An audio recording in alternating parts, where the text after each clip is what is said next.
Құрметті әріптестер, бүгін кәсіби диалогымызда өркениетке өресі биік тұлғасы жобасы бойынша сіздермен сөз қозғайтын боламыз. Әрине жаңа қадамның өзіндік ерекшелігі болады. Сол себепті біздің жобамыз алдағы күнде қандай негізде жүреміз, біз осы гимназияда өркениет әлеміне қандай қадамдар жасау арқылы шығамыз, мәні неде, қалай жүзеге асырылады деген сұрақтардың төңірегінде ой өрбітіп сөз қозғайтын боламыз. Олай болатын болса, Марал Сламбекқызы, пайымды ой тізгіні өзіңізде.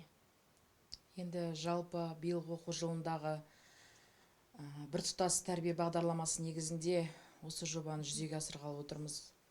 Бұл жобаның негізгі мақсаты енді ұлттық сана сезімі берік, ақыл парасатты, мол, үйлесімді дамыған патриот азаматты тәрбиелеу негізінен. Жалпы гимназиядан осындай шәкірттерді дайындауда жаңағы өз халқының мәдениетін, ұлттық құндылығын бойына сіңірген азамат тәрбиелеуде бұл жобаның бізге үлесі зор деп ойлаймын. Жалпы енді жаңа заманның үлгісінде тұлғаның келбеті ұлт тәрбиесіндегі азаматтық қасиеттерін толықтыру жалпы жоба негізінде. Жоба өзі 4 бөлімді қарастырады деп отырмыз. Бірінші ұлттық таным мен тағылым, екінші теледидардағы жүздесу, және үшінші ұлттық келбет айнасы қазақ даласы, төртінші ұлы адамдардың есімі, бақыт көзі, мейірімі, бақыт кілті жалпы бөлімі негізінде. Бұл 4 бөлімнің өзінің 4 мақсатты жүзеге асырады.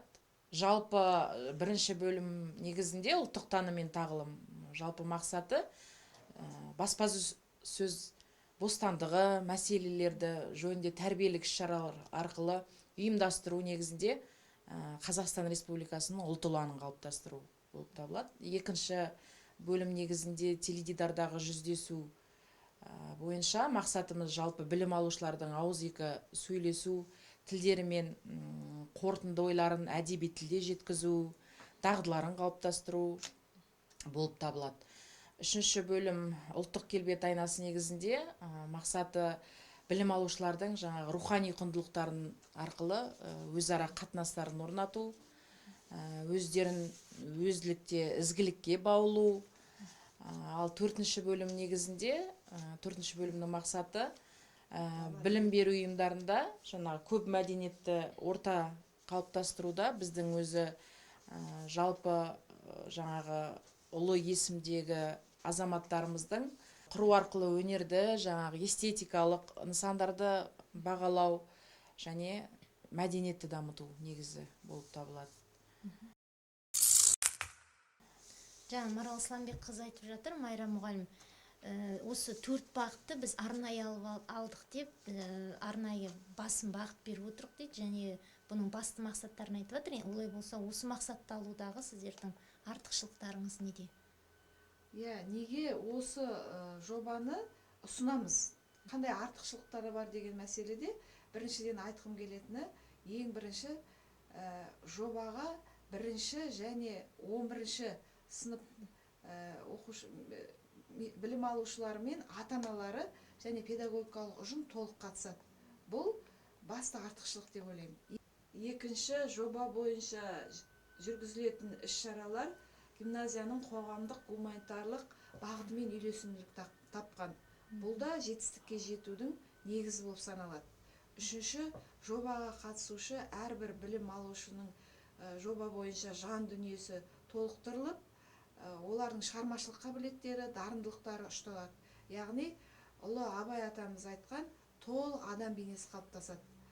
Төртінші, бұл мектеп бітіруші түлектердің өз бейнелерін анықтаудағы нақтылық, өздерін өзі реттелулерінің жүзеге асады реттелулері.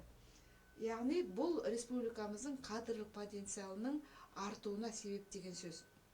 Міне жобаның өзектілігі де осы мазмұнға ие болумен құнды деп ойлаймын. Жалпы өркениет пен мәдениет егіз ұғым. Қоғамдағы материалдық және рухани жетістіктердің жиынтығы десек те болады. Сондықтан біз ұлттық құндылықтарымызды әлемдік өркениетпен салыстыра отыра, байланыстыра отыра, оның артықшылығын, бізге не қажет, не керегін түсінеміз де сол бойынша соны айқындай аламыз. Жалпы құндылықтарымызды насихаттау арқылы өркениет өріндегі өзіміздің орнымызды да белгілей аламыз. Осы орайда біз жаңа шетелде жүрген шәкірттерімізді,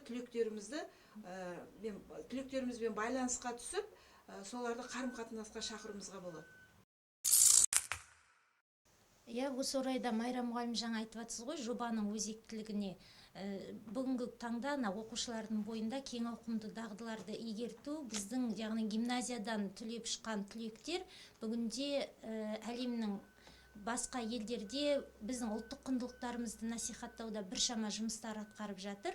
Бұл да бір өмірге икемділікті, яғни жаңағы икемділік дағдыларының қалыптасқандығын көрсетеді. Соның бір дәлелі Сеул қаласында Динара Қошқарбайқызының Инстаграм желісінде де, әлеуметтік желіде де көріп жатырмыз. Сәлеметсіздер ме, құрметті қазақ халқы, Жезқазғанның тумасы, 8-ші гимназияның түлегі Динара Қошқарбаева боламын.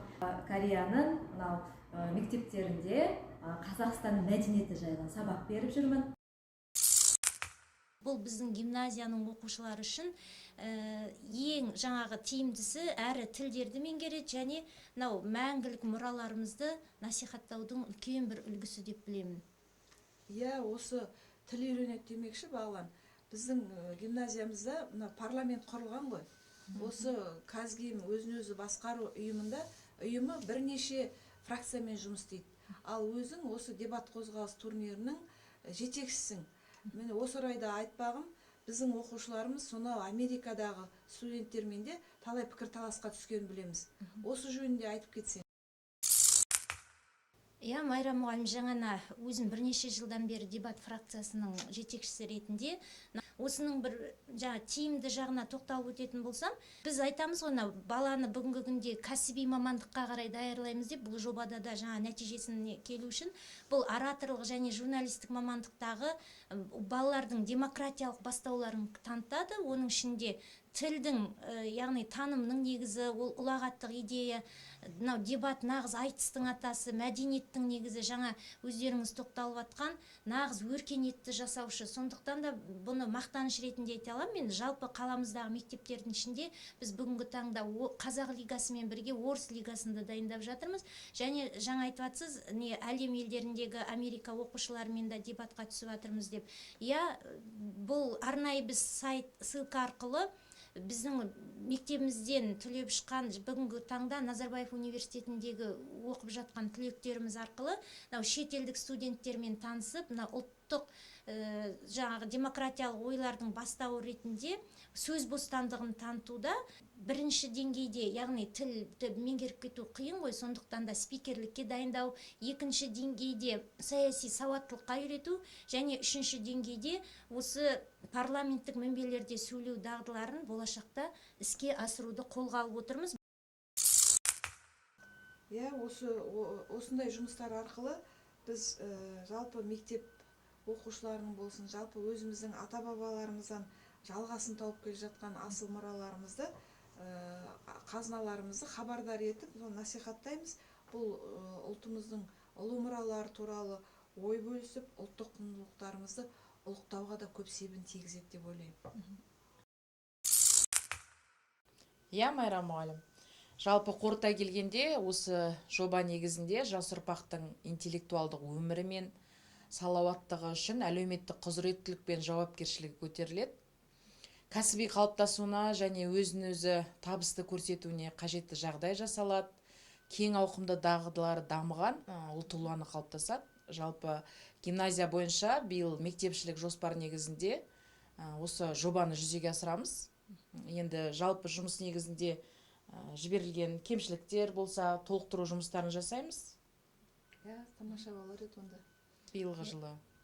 Әрине, ол оқушылардың бойына түйінді құзыреттілікті қалыптастыруда. Егерде осы жоба жүзеге асып жатса, біз шын мәнінде бүгінгі ұлт ұланы, өркениетті бағындыра алады деген ойдамыз. Олай болса, ісімізге сәттілік.